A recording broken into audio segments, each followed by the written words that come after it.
Halo para mamang-mamangku di seluruh Nusantara. Sebelumnya, saya sangat berterima kasih banget sama kalian karena kalian sudah mau mengunjungi channel ini.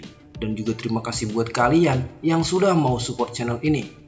So, langsung aja kita mulai ceritanya.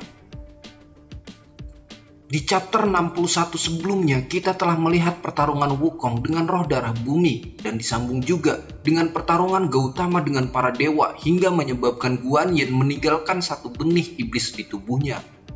Wukong pun sekarang sedang berada di jalur monster menuju ke tempat Guru Tang.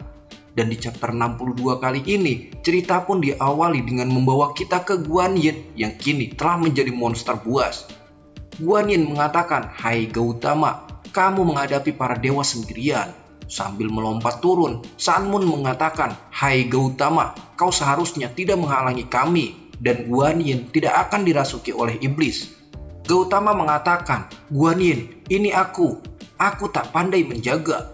Dan di sini, Guan Yin pun langsung mengeluarkan jurus telapak seribunya. Dan telapak itu pun diarahkan ke arah Gautama. Cupat Kai dan Ause pun di sini terkejut melihat Gautama diserang oleh Guan Yin. Ause mengatakan, "Gautama, kenapa kau tidak menghindari serangan itu?"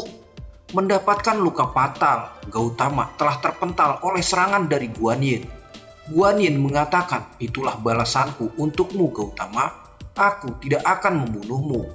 Gautama mengatakan bahwa ini semua adalah takdir. Guan Yin di sini menggunakan senjata rantainya untuk mengunci. Mirip sama seperti di season 3 ya. Saat itu Guan Yin juga mengeluarkan senjata yang sama seperti ini.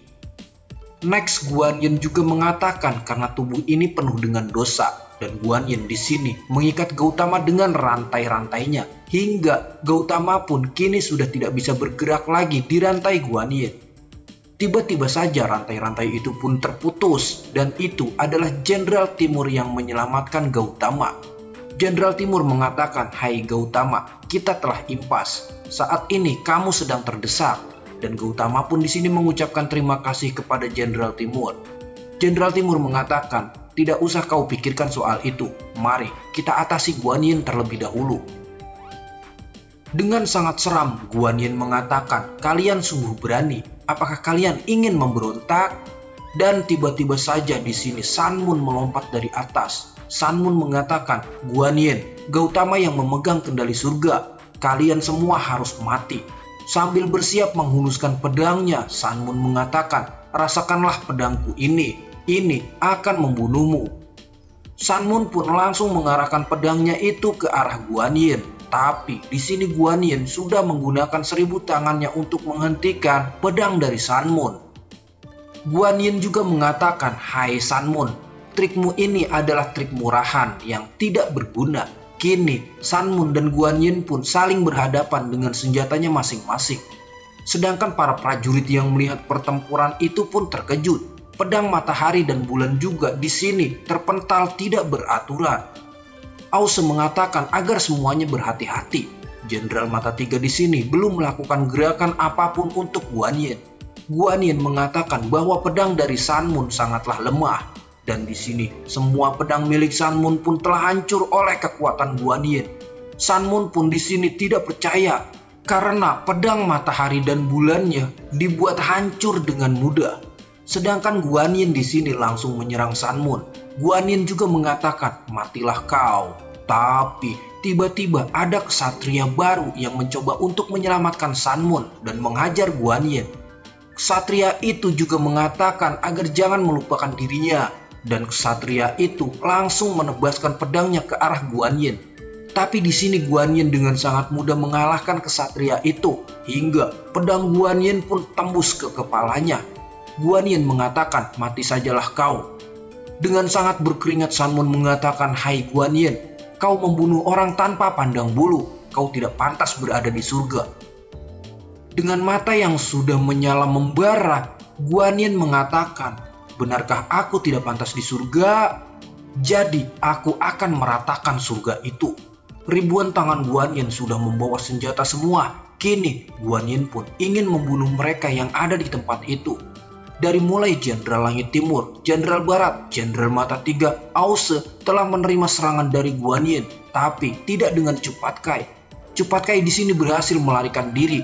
Tapi saat Cepat Kai melarikan diri, tiba-tiba saja Guan Yin sudah berada tepat di hadapannya.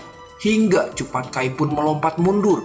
Cepat Kai mengatakan, "Jangan bunuh aku karena aku tidak terlibat dalam masalah ini." Guan Yin pun sudah tidak pandang bulu lagi. Guan Yin langsung menyerang Cepat Kai dengan pedang bermata emasnya. Guan Yin juga mengatakan, "Saat ini tidak ada yang bisa kabur lagi dariku." Saat Cepat Kai di sini hendak menerima serangan dari Guan Yin, tiba-tiba saja dihalangi oleh Gautama. Jadi di sini Cepat Kai terselamatkan. Tapi di sini Gautama sudah terluka sangat parah.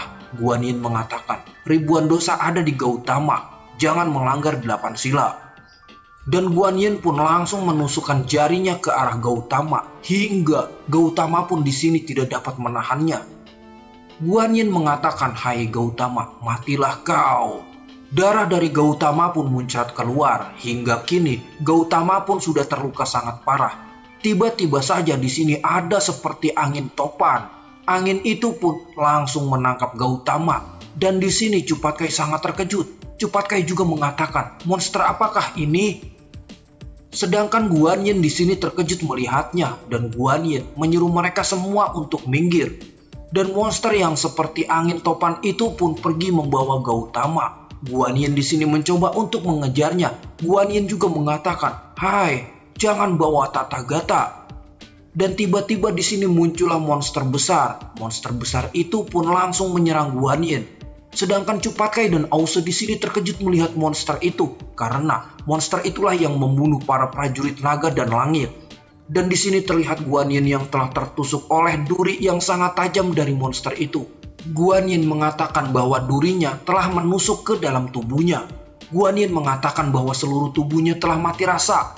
Dan monster itu pun ternyata berubah menjadi Sun Moon. Sun Moon mengatakan, "Aku akan membunuhmu, Guan Yin." Jadi sampai di sini kita dapat simpulkan ya, bahwa yang membunuh prajurit naga dan prajurit langit adalah Sun Moon. Tapi di sini saya tidak bisa memastikannya, karena saya juga belum selesai melihat cerita ini. Itu cuma konspirasi dari saya aja sih. Next, dan Shinji Season 6 chapter 62 di sini pun bersambung.